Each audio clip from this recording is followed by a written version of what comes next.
So just to start it right off, what is a snowy plover? So its Latin name, the very scientific name, is Charadrius nivosus nivosus. Nivosus is the western subspecies, that second Latin word in there. So we're specifically talking about the western snowy plover. We'll talk about the other populations a bit later on. And on this project, we work with the partner organizations that Joe mentioned earlier, and it's a very collaborative thing. There's a lot of miles of beaches, and there's a lot of plovers out there, which is a fantastic problem to have. So that's basically, everyone works together in order to monitor and understand what's happening to the species here in Oregon. So what makes this bird a snowy plover? Does anyone have any, there's a lot of ways in which we can tell that it's a snowy plover. So for one, they're small. They're small birds, about sparrow size, so even smaller than a robin, a really common bird. So they're just a tiny little bird. As you can see, they're very much the color of sand. They blend in really well. They have a partial neck band. So they have that black kind of throat band right there that you see with the arrow on the screen. They also are known for having short bills. So as opposed to a lot of other sandpipers or shorebirds that probe really deep into the mud, these plovers have very, very short bills. So it's a really good identification tactic for finding a snowy plover specifically.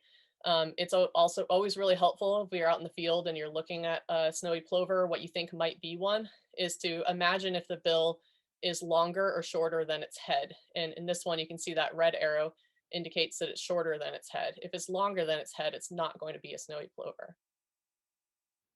But honestly, the best way of being able to find a sand-colored bird in the sand is to look at their behavior. So one is just to scan the beach for something moving. That's a famous pro tip to find plovers, is to look for something moving because it's hard to identify the individual. That's how well they blend in. So what they do is they hang out a lot in dry sand, which is something that a lot of other shorebirds don't often do. And they like the rack line, which is that line of debris that you see when the waves push, bits of seaweed and other things, bits of driftwood, and you kind of see that messy line on the beach. That's what a rack line is. They like that rack line quite a bit because it hosts a lot of little invertebrates, sand fleas, worms, things like that they like to forage on. Another way to tell that it's a plover instead of something else is they like to scurry along and then peck and then pause and repeat. So they don't run in and out of the waves. And we'll talk a little bit more about this later as well. Here, when they're breeding in Oregon and in the wintertime, they're loosely colonial. So what that means is they're not solitary individuals. You usually find them in small groups. So sometimes you'll see one just by itself, but more often you'll see one in a group of maybe 7 or 8 to 15 or something like that. That's different than in the breeding season. They pair up and you might see them in a male-female pair, but still you'll usually see them around some other snowy plovers as well. So they look different, just to make life more difficult. They look different in the breeding season and in the off-breeding season in the winter time. So in the breeding season, which we're in right now, the male and female look different from each other. So you can actually sex them, which is not the case in some other bird species, but you can tell the male and female apart by sex. And it's a little bit more difficult than in some other, passerine species where the female's on a nest. It's a lot, and they look very, very different. The streaky brown bird compared to the brightly plumaged male. The plovers have a much more subtle thing going on that's kind of similar to that. So the male bird right here on the left has much more sharply defined and bright black barring. So it has that black forehead patch. It's got black behind the eyes. It's got that black partial nest band or neck band. And you can see that the female has that as well, but she has way less black behind her eyes and her forehead is not nearly as black on top as well. This might look like a really subtle difference right now, but if you see maybe, 10, 20 of them out in the field, you can start picking them apart fairly easily. Now, of course, in the wintertime, they look really similar to each other, but fortunately, we're doing breeding surveys of snowy plovers.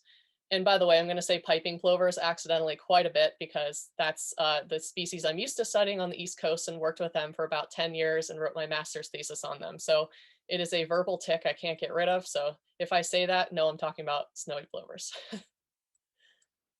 Let's see. Okay. So like I said, in the wintertime, they look very, very similar to each other. So in this, you really can't tell between the male and the female snowy plover. There's also the added identification challenge of chicks. When chicks get to be old enough, especially, they're a little bit difficult to tell from the adults. They look a lot like female snowy plovers. So they don't have those bright black barring or anything like that. The way that you can tell a chick that is newly fledged or just has learned to fly and is capable of being out on its own away from parental care is that they have those kind of scalloped feather look on their back. So they are fringed in white and they look like little tiny scalloped seashells on their back. That's as opposed to those snowy plover adults, which look really just like with that basic brown color that's the color of sand. These ones have some patterning in them.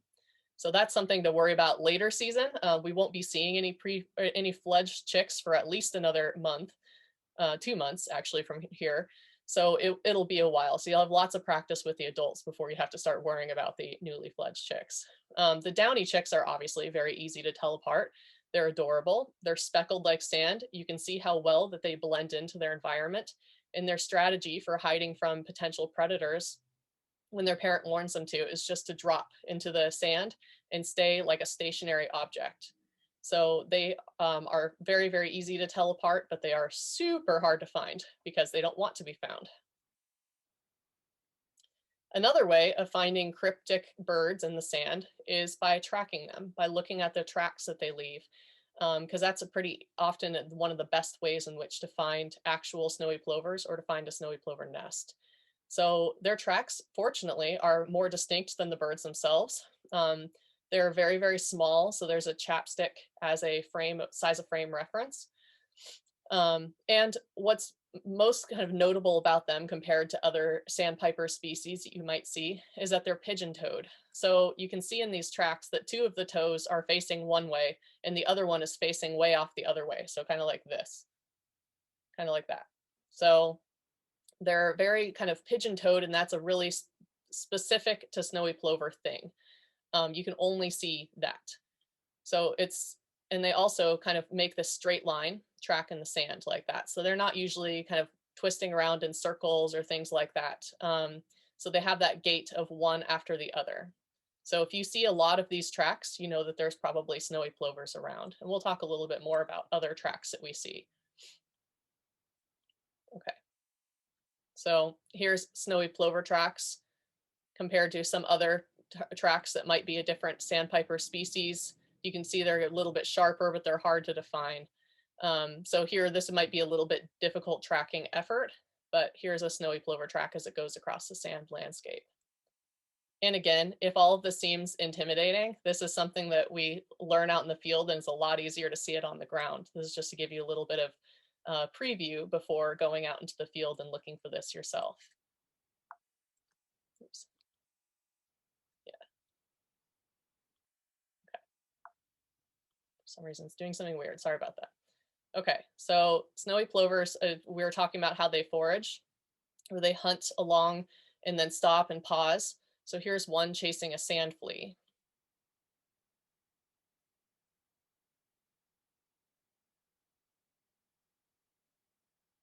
So see how it's creeping along on the ground, kind of stopping and then running for it.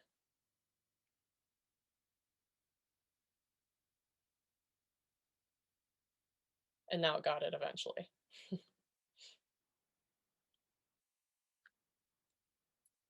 So plovers can also be confused for other similar species. So there's some good tricks to learning how to tell them apart. So the one that is the most common and the easiest to confuse for snowy plovers are sanderlings. So sanderlings are a really common shorebird. They breed in the Arctic, but not all of them go up every year. So they're usually around in small numbers in the summertime. And they're certainly around right now during the migration before they go up to breed in the Arctic. So they're larger, but not really larger. If you see one there, I get fooled for these all the time at first glance, put up my binoculars and then realize that it's a sanderling. So they are easy to confuse, especially if you're just looking at them really briefly or without binoculars. However, they're usually in flocks. So as opposed to that snowy plover, loosely colonial or just a couple of them together, they're usually in groups of 30 to 40. However, that's not or even larger sometimes. That's not like a great identification trait because sometimes they can be by themselves, so it does get very confusing. However, one thing that's really, really great to tell with them is thinking about where they are with the waves. So sanderlings often go in and out of the waves, and they follow and chase that wave line along because they're getting little tiny invertebrates that just get uncovered by the waves. They're not chasing for sand fleas generally, or things like that. They're more going for things that are just unearthed by the most recent wave actions. They literally run in and out of the tide line with waves. It looks horribly inefficient if you're thinking about it from a caloric standpoint, but it seems to work for them, and that's what they've evolved to do. Snowy plovers don't like the waves. They don't hang out right next to them. So they will sometimes be in the wet sand, but sanderlings will be in the really, really wet sand where the waves have just left the area. And snowy plovers don't do that. So here's a video of sanderlings doing exactly that. So they're in this wet sand, you can see it shining, and they run away from the waves and they come back. You will virtually never see a snowy plover do anything like that behavior.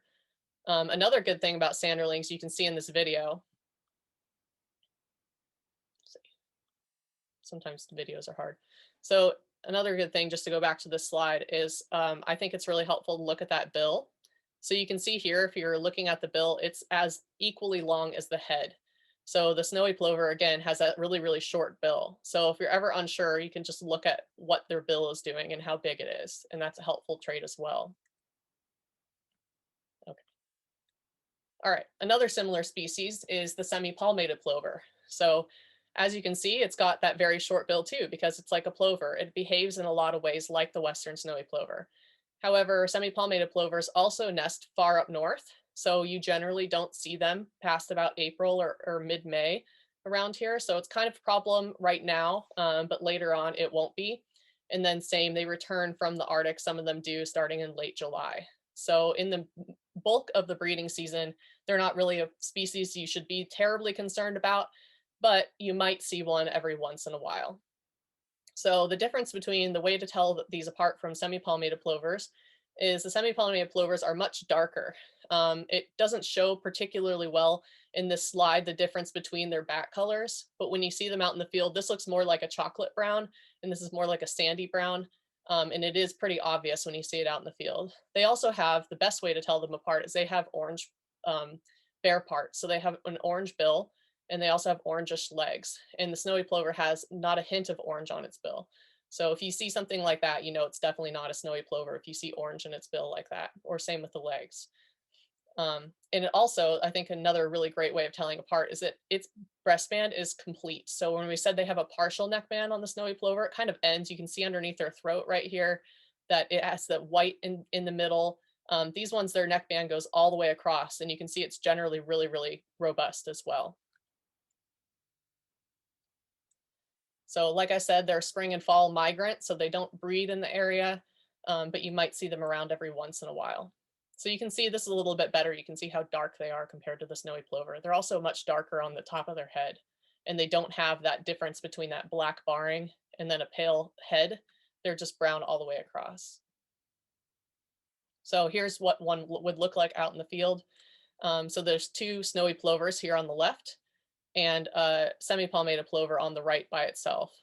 And there's another snowy plover in the back too.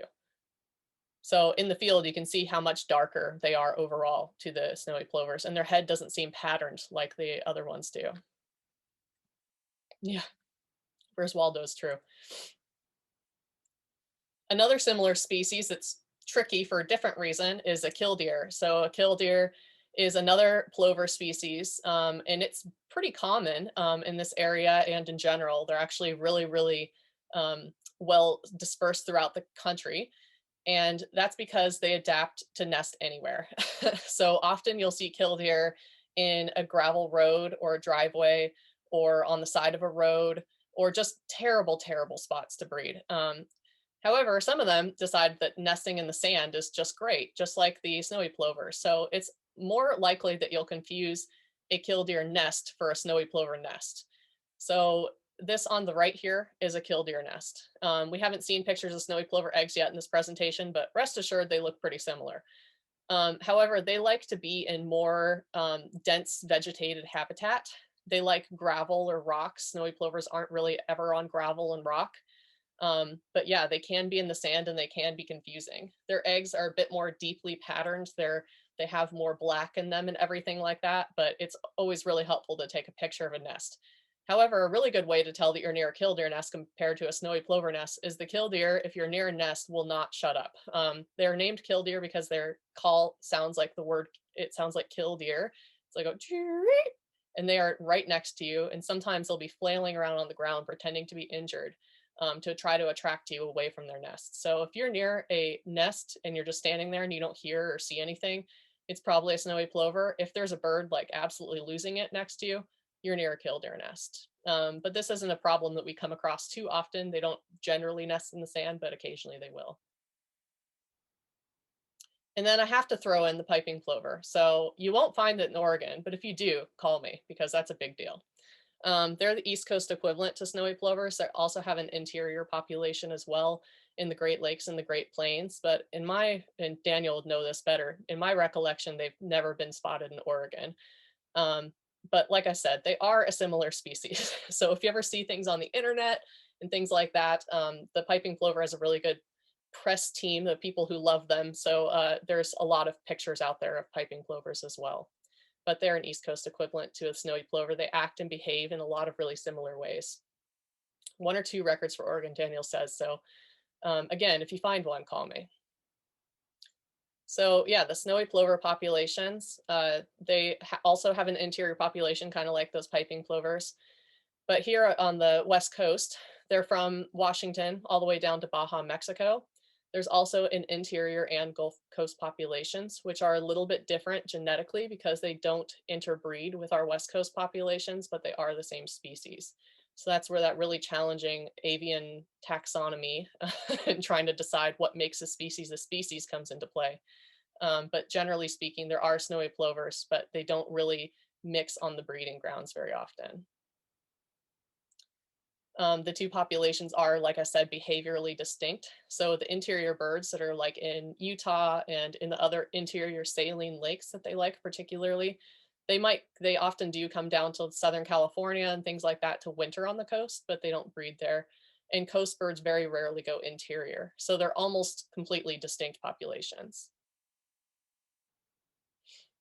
So now to narrow down to snowy plovers in general, down to our Oregon coast plovers.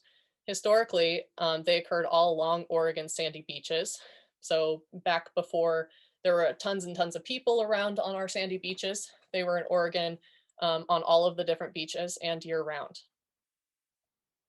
So after we started developing a lot of the coastline and for various other reasons we'll get into in a little bit here, plovers went into a pretty severe decline. But now the really good news is because of all those habitat management and different management strategies, there are a recovering species.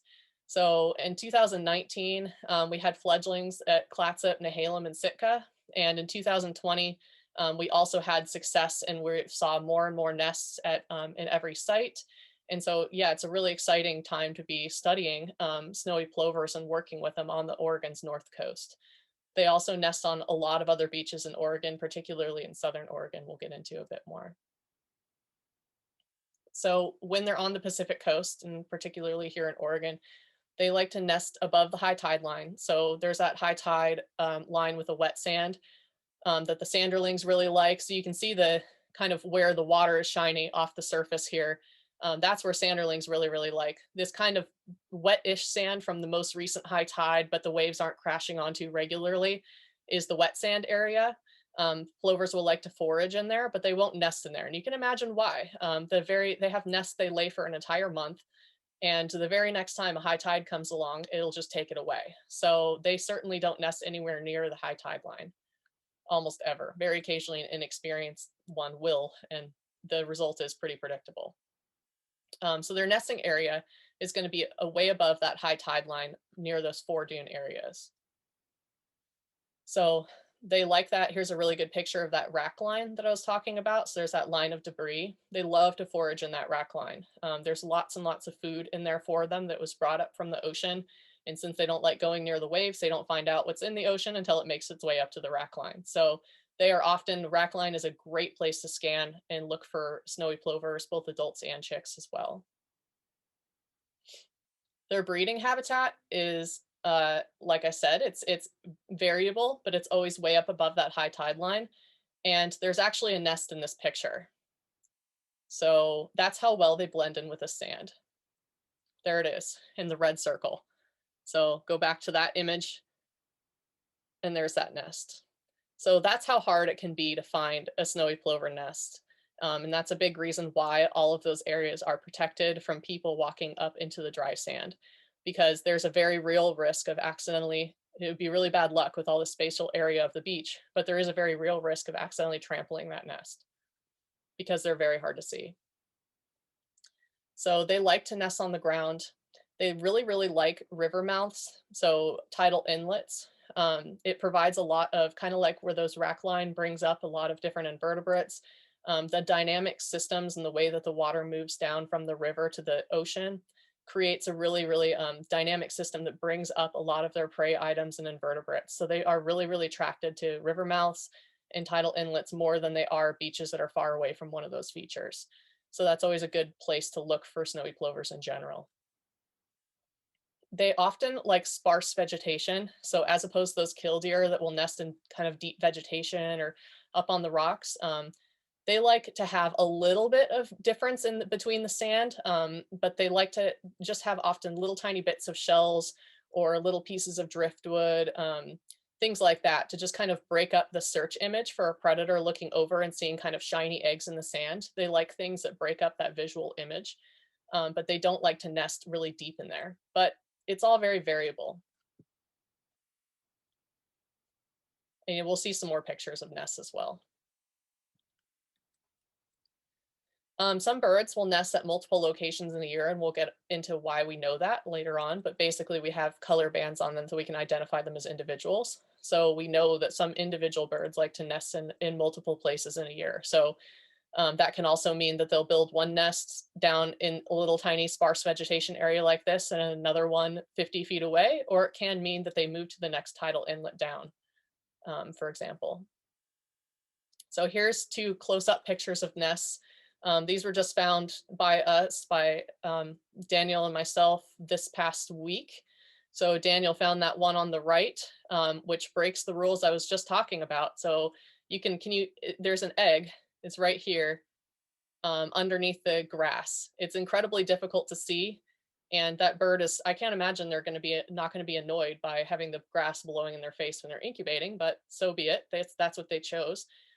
Is pretty high up in the dune line with some kind of dense vegetation right there. So they break their own rules that we like try to teach. This one on the left is a bit more typical. So there's a little bit of shell right there. There's also little bits of grass, and otherwise though, their nest is just completely out in the open sand.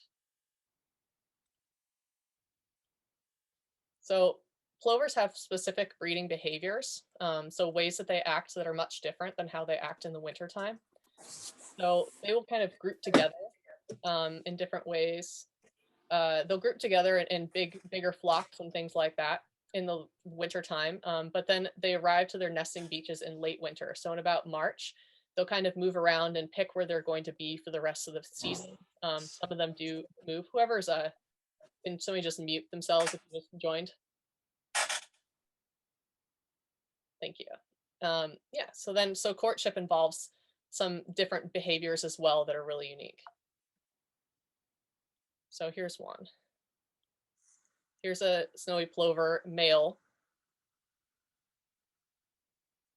about to perform a breeding ritual. So you can see the tracks he's leaving in the sand there too. So he's foraging, kind of thinking about what he wants to do.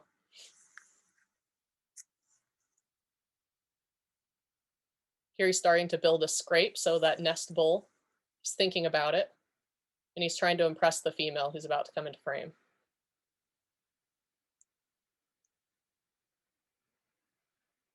There's the female.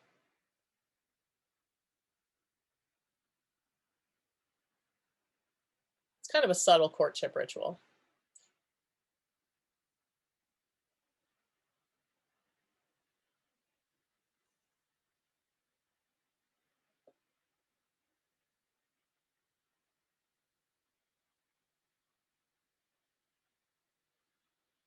It's often really hard to get videos of them. This one's through a scope.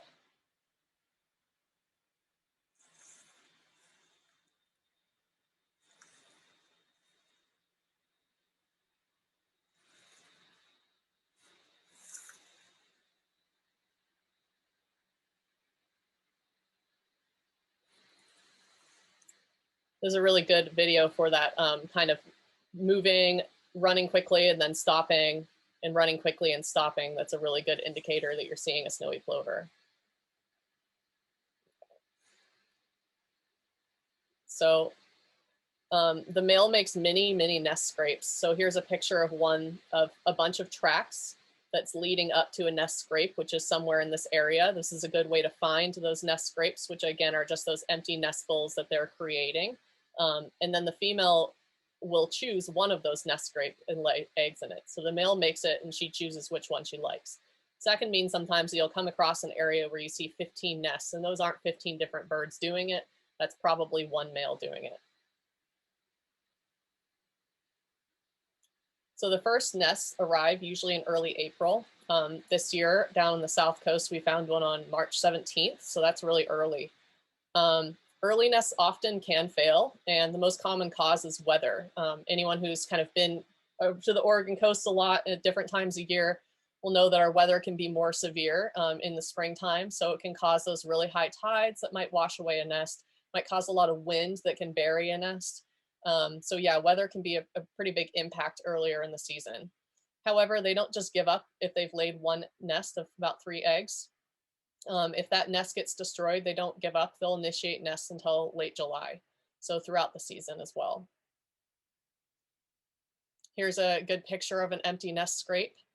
So you can see the plover tracks approaching this nest scrape, and you can kind of see them throughout the different areas all around that nest scrape. And then you can see the scrape itself. And you can see also how they like that area with just a little bit of things to break up a predator search image. It's not completely out in the open sand. It has little bits of vegetation all around it, but it is still out fairly open in the wide open. So they like those shallow depressions. Here's a really good picture of those snowy plover eggs. They're beautifully patterned eggs, and they look a lot like the sand that they're on.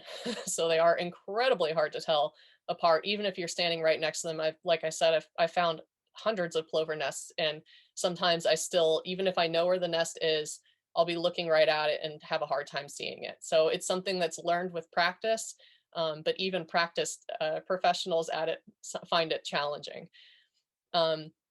They like to nest, like with that line of debris. This is another really good picture of showing those little tiny shells. The male will pick up and fling in little tiny bits of shell oftentimes to add to their nestful to make it a bit more interesting.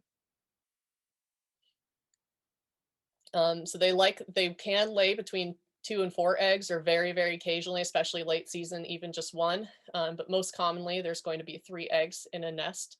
And they sit on that nest, they incubate the nest for a full 28 days. The female incubates during the day, the male can incubate at night, will incubate at night. When disturbed off the nest, which is pretty far in advance of when you're actually approaching it, they'll run off the nest.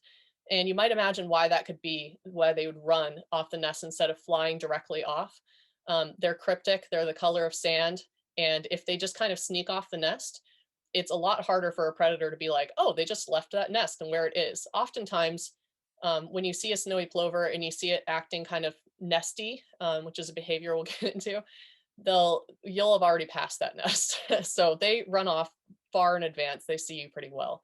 If they're startled, so if something just comes up right behind a dune, they will fly off the nest, but that's not their preferred way of doing it. The adults are more obvious sitting on the nest than the nest alone, so that's why they use that sneak off. In addition to their cryptic coloring and their eggs cryptic coloring, they can still be easier to see than just the nest alone, especially if they have all those nice little bits of things to break up that predator search image. So that's why they creep off their nest and they leave it unattended.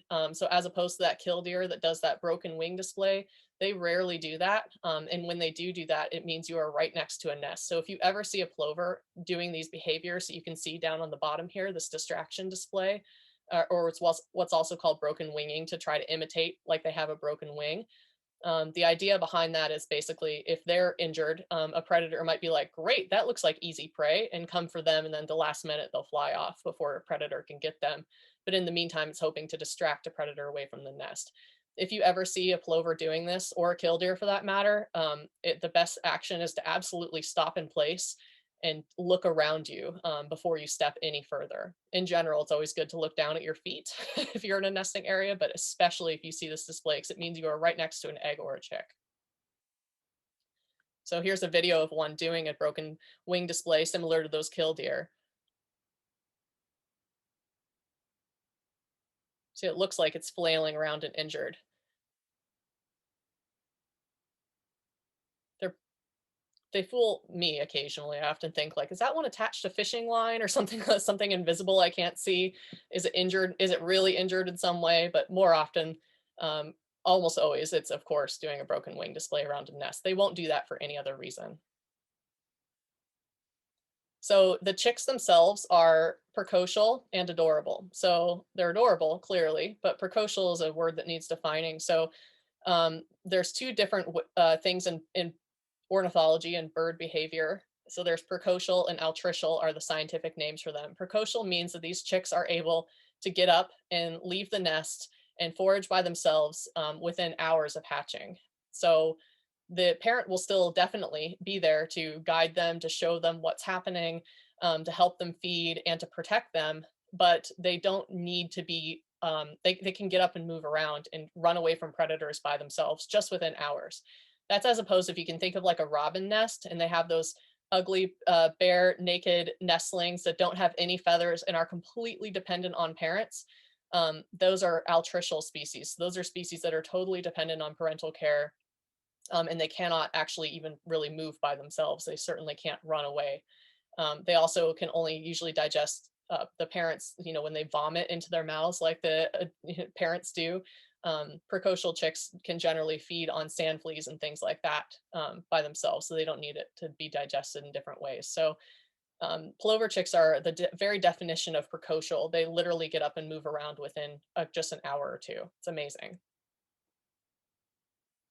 So like I said before, the small chicks crouch and freeze, and you can see why that would be. They look exactly like sand. They are very, very hard to tell. They look even more like the sand than the egg does. Older chicks will often run further, like into the grass or something like that, to make themselves hide any better.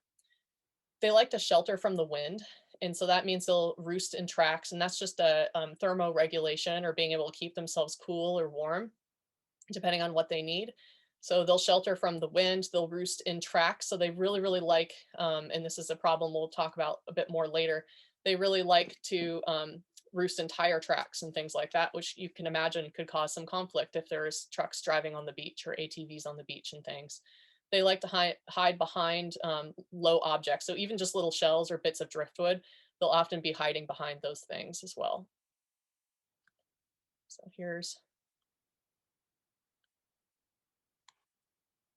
so this is, you can see this is a male snowy plover. He's got that strong forehead marking, and the dad usually does almost all the chick parental care. So once he gets into the dad brooding there, it just looks like the dad has extra legs. So that's another good way to find chicks, is to look at dad and be like, how many legs? Does dad have 8 legs or does he have 2 legs? It's another video of chicks, because who can resist videos of chicks? So that's how hard they are to see. You can kind of just see movement in the back there along that grass line behind the driftwood of a tiny, tiny little chick running around.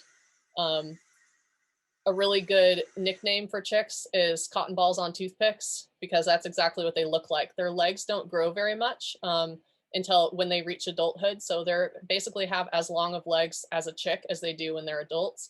And so they kind of look ridiculous, quite frankly, in the cutest possible way. They look like little cotton balls on top of toothpicks running around.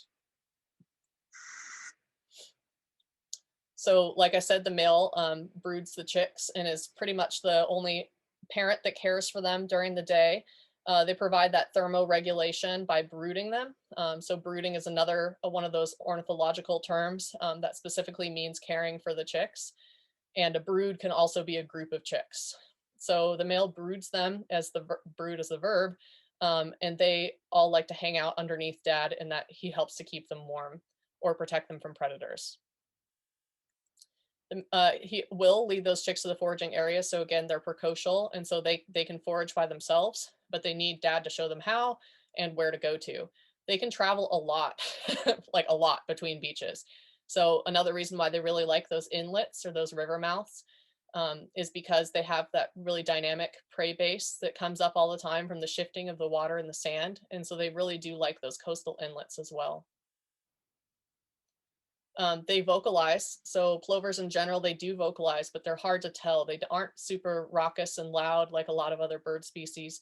They're generally very soft. The male will talk to them using this really soft vocalization. So if you ever hear just a faint whistling in the beach, you might have a plover around you. The chicks, just like their incubation is 28 days, they also fledge in 28 days. So fledge being when they're able to free fly and they don't need that parental care anymore. So they've grown in all their flight feathers. They're able to survive on their own is fledging. So it takes pretty much 2 months from the egg being laid to the chick being able to be a fully functioning adult. This is, again, this is a piping plover image, but I think it's a great image. And it also shows how chicks themselves can look different as they go along their life stage. So piping plovers also have a 28 day fledging date, and they can get a little bit bigger. You can see their legs are almost the same that whole time, but they do gain in different days. They gain a lot of more of their flight feathers. So you can see here by day 19, they're starting to grow in that back coloration and those back feathers. By day 23, which is just 5 days before their fledging, they have a lot of their flight feathers in. And you can also see their head gets less fluffy as time goes on. So they do shift around from day to day. So you can actually age plover chicks as well. This is a friend of mine took this composite image. Okay. So wintering locations. So once the breeding season is done, most will winter in Oregon, but not all of them do. Some of them travel south, some of them even travel north. We don't quite know all of the reasons for where they select their wintering location. It's most likely due to habitat and food, where others like to go and things like that. So when you're seeing a wintering bird in Oregon, they could be from Oregon. They could have just bred right there on that beach, 150 feet away from where you're standing right there. Or they could be from other beaches in Oregon. They could be from Washington or California. However, once an individual kind of chooses where they like to go, they're pretty faithful to that site. So you'll probably see the same birds year after year after year. They like to gather in loose flocks. Those flocks begin once chicks are fledged. So by the end of the summer, you'll start seeing bigger flocks of snowy plovers as well in the late summer. They do their pair bonding, so the males and females select each other as mates in the late winter time. They often will choose the same mate year after year, but sometimes they don't. Finally, snowy plovers have a particular role within the coastal ecosystem. So it's often a question that's asked, so what do they do? How do they perform this role in the coastal ecosystem? They're one of the few shorebirds that breed in Oregon right here on the sand like that. They're the only one that nests directly on the sand in the Northwest. So that's a pretty cool, distinct niche that they've carved out for themselves, this evolutionary niche that they've carved out for themselves right here on the Oregon coast.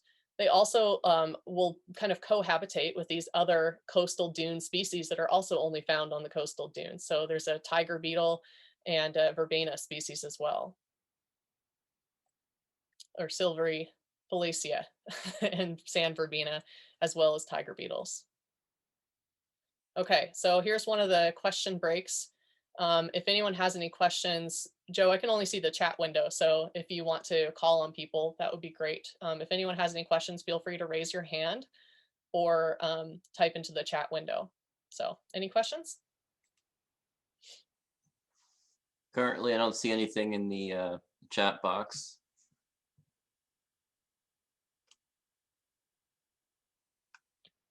All right. Well, if anyone does later on, we'll have more questions, sessions, and things like that as well. So feel free to ask. All right. So we also have what we were talking about, how they've carved out this niche. Hold on, somebody has one. Go back to that. So Megan asks, when they nest, do they start to leave their loose flock? Yes. So they will still be yes and no, which is a great answer to a question. They'll still be loosely colonial. So like I said, I'm used to these piping plovers, which will have these very, very sharply defined territories. You can literally identify the stick in the sand, or the one habitat feature that they've chosen where they do not let another plover pass for any reason. They are extremely strict to have this pair territory where they defend it very, very vigorously. That's not really the case here. A lot of plovers can nest within a very short distance from each other. So often when you found one nest, you might find several others just within the same area. And similarly, you'll see multiple snowy plover adults that are all breeding right next to each other. They might still kind of bicker and argue by pair, but you will find them kind of in that loose colonial group throughout their breeding season. But by late summer, they will all kind of join bigger groups, and you'll see less territorial behavior. You'll see less arguing amongst them and things like that. So basically, yeah, yes and no.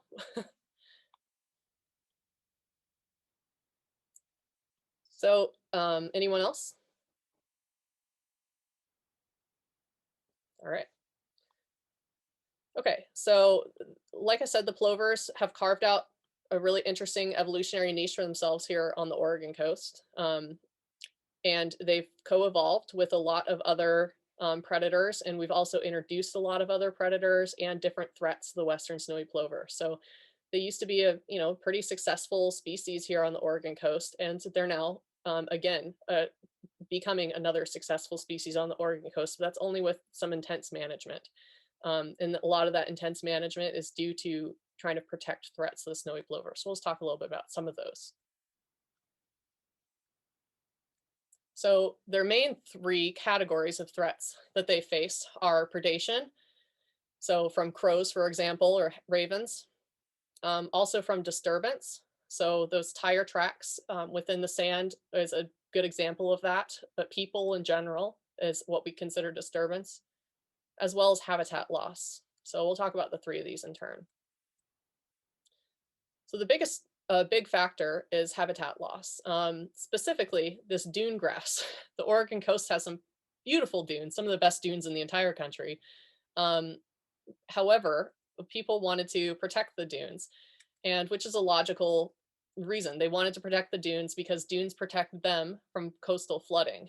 Dunes perform a really important role in the ecosystem in that they slow down and halt flooding in interior areas by the structure of the grass that grows on dunes and different plants that grow on dunes. So in order to stabilize those dunes is what that's called. There's European beachgrass planted in a lot of areas, and it's just really taken off. So European beachgrass is now everywhere.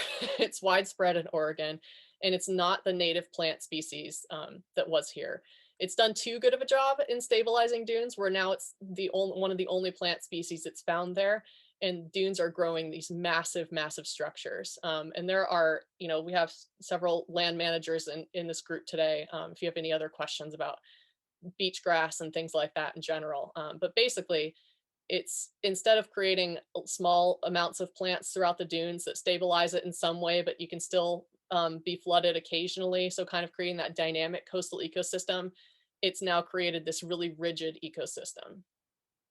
So here's what it does in the long term. It changes the shape of the dune. So where in a natural, quote unquote, natural system with native plants, you would see this little foredune area, the way that the wind and the waves come up onto the tide line, it'll create this short foredune, and that'll protect some of the flooding. But then there's a back dune area between the two major dunes.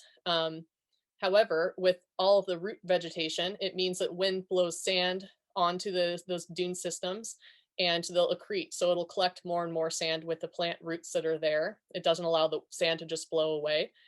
And that lifts the wind over and over, and it creates dune erosion in the front. And so instead of having this really dynamic, slow sloping up to this medium ground where the plovers love to nest in kind of low areas, but not in super dense vegetation, instead you have a really flat beach, which floods often almost all the way up to the dune edge. and these really high dunes. So I'm betting that most of you have been out on the beach and seen this before, this concept before, where you have dune erosion in a really, really steep cliff area and the dunes high above that. That's really difficult. Can you imagine a snowy plover chick trying to make it from those back dunes down to the tide line, the rack line? Is pretty much like almost impossible in some cases. And similarly, if they tried to nest right there on the flat sand, they probably wouldn't make it all 28 days that they need in order for them to hatch, and they probably wouldn't make it another 28 days without their chicks drowning. So that's a really, the shape of the dunes is vitally important for plovers. So here's an example of the kind of the habitat loss, what it looked in the top left corner in South Jetty Road in Oregon Dunes National Wildlife Refuge. Here's what it looked like in 1939, an old school aerial image, so not the best quality, but you can see that there aren't much vegetation and things like that.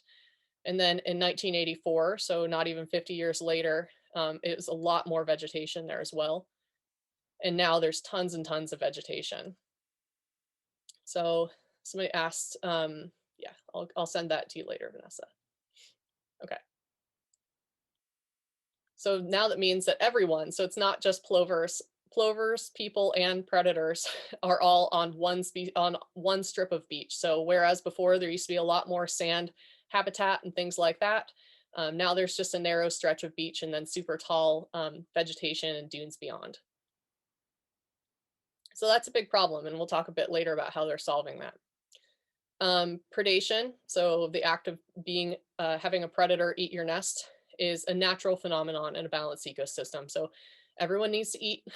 All predators. There's raptors that eat birds. There's a lot of other things that even in a balanced ecosystem, everything needs to eat. But imagine it on an evolutionary scale, where predators co-evolved with their prey, and if they ate too much of it, then they would starve out and they wouldn't survive. And that happened many iterations until we reached this nice natural balance in an ecosystem.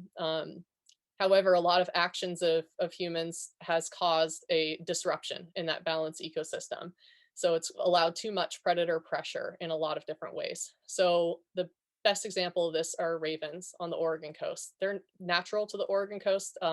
They are a native species here. And so historically, they would occasionally eat a snowy plover nest, surely. And there would be, occasionally that would happen, but there were enough snowy plovers to balance out the impact of losing a few nests.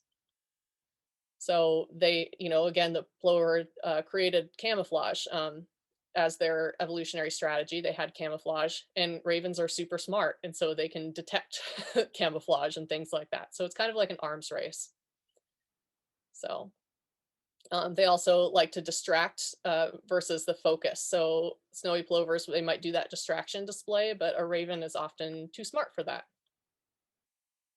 So the raven now, before where they were smarter than the snowy plovers and they have all those advantages to them, but there weren't that many of them and there were a lot of snowy plovers. Now they're kind of, that balance has shifted. So a big reason for that is subsidies from humans. Humans have created a lot of homes in a lot of the beaches, and that means trash. We also like to go on the beaches, and that means more trash. And there's dumpsters around, and we like to fish and throw parts of the fish out onto the beach and things like that. We also have just cut down, ravens might not prefer super dense forests and things like that, and we've cut down a lot of those forests, and so ravens are finding the beach is a really easy way to go and access different spots. Campgrounds can be problematic, things like that. Ranches have created more fresh water. There's habitat for nesting and hiding. A lot of the ways that we've shifted the beach ecosystem is really interesting. One really interesting way that we've done that is now there's really tall vegetation that grows, whereas before it would have been flooded down. And so now there's these bushes and things like that, and these taller trees that are right up against the beach. And that allows areas for ravens to perch and to overlook at the beach and everything like that. It also gives them places for nesting and for hiding. So those aren't things that existed even 100 years ago on our Oregon coast beaches. We also have introduced new predators. So like this eastern red fox, which I can speak from experience is the most problematic predator of piping plovers on the East Coast, where the eastern red fox is relatively native. They were introduced from Europe back in the 1700s, but basically they are fairly native.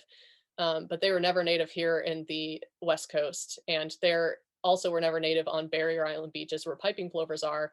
And so plovers, both piping and snowy, haven't evolved to deal with this particular species. And so, yeah, this can be a problematic one as well.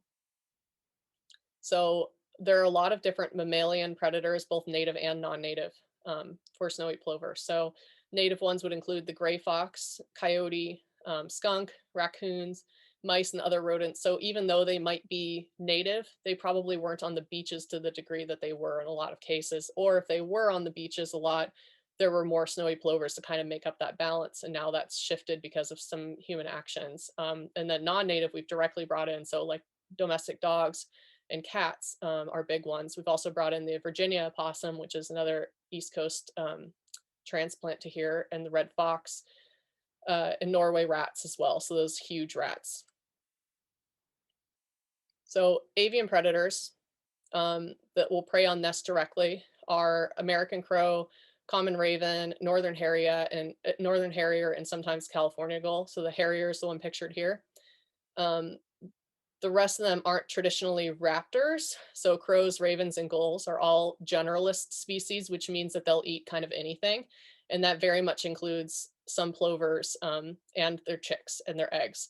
So it's not every single crow or every single raven or every single gull. It's occasionally an individual will learn and start to target plover species as well. Harriers are a traditional raptor. They specialize on eating birds and things like that. And they can also be a problem for plover species, even though they're native as well. So in addition, great horned owls and peregrine falcons are both raptors that will prey on adults and young and are located on the coast. So show you this video. Here's a great horned owl, and this is a plover nest that was exclosed. So that's a cage that protects the eggs. However, the great horned owl learned that nest, what those cages meant, and could then more easily get an adult as soon as it left that nest. So that's one that was pictured by a nest camera that was monitoring what happened to that nest.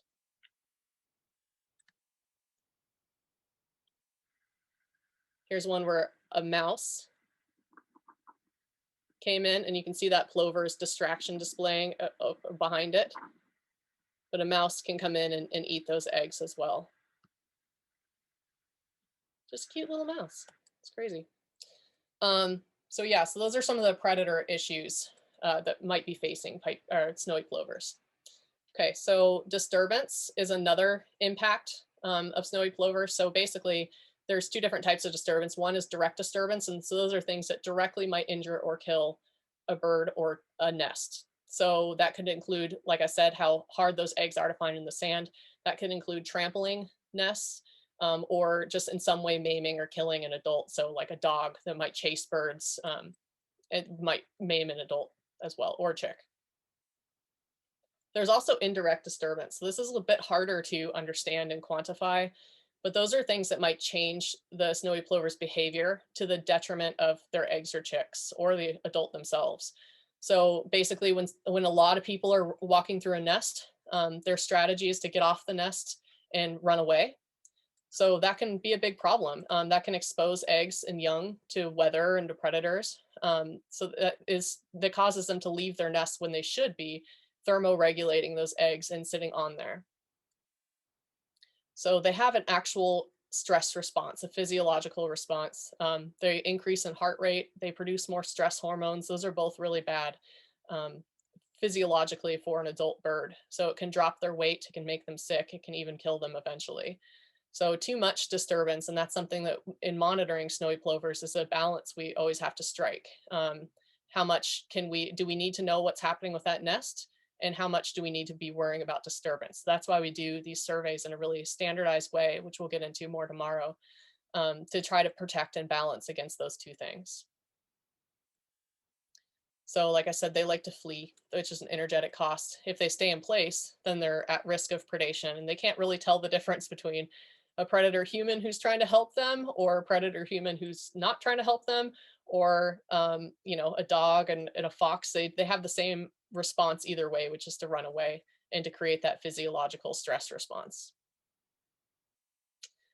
There's also the fact that the beach itself, they have to conserve their energy in order to stay safe and healthy. In general, it's a harsh coast. It's windy here. It can be rainy, and the temperature can be quite a bit warmer in a small depression or behind a log, like we were talking about earlier, where the chicks and adults thermoregulate by being in those little small depressions. So they actually really like our footprints. They really like tire tracks, because they like to thermoregulate. But that can be a pretty big problem, when they like to be in tire tracks, because a lot of times when people with ATVs or trucks and things like that drive on the beach, they try to follow the same tire tracks, somebody else's tire tracks out, so they know that that's a kind of a safe place to drive on. And it's really hard. Those chicks aren't designed to climb up those hills and valleys of tire tracks, and cars go pretty fast. So sometimes that causes direct disturbance, by killing chicks, particularly. However, plovers are tough. They live in the Oregon coast, which is an intense place to live. So they can manage, 60-mile-an-hour winds. They can manage sideways rain. They can manage a lot of different things, if we give them the kind of peace to nest in. So nests are more conspicuous when an adult's on it. When a threat appears, plovers kind of sneak away. And on a remote beach, this might only happen a couple times a day. But on really, really busy beaches, this will happen over and over and over again. That video doesn't work. Okay. So basically, it's just really important to give them a safe place to be. So beyond those weather events and predators and other species, we create these human recreation cause because we love to be on our beaches too. I mean, I love to be on the beach. And a lot of people do too. So we have to manage our beaches accordingly to allow both people and plovers, as well as things like emergency response. Sometimes something happens on the beach and you have to not worry about the plovers and worry about the emergency response of what's happening on the beach too.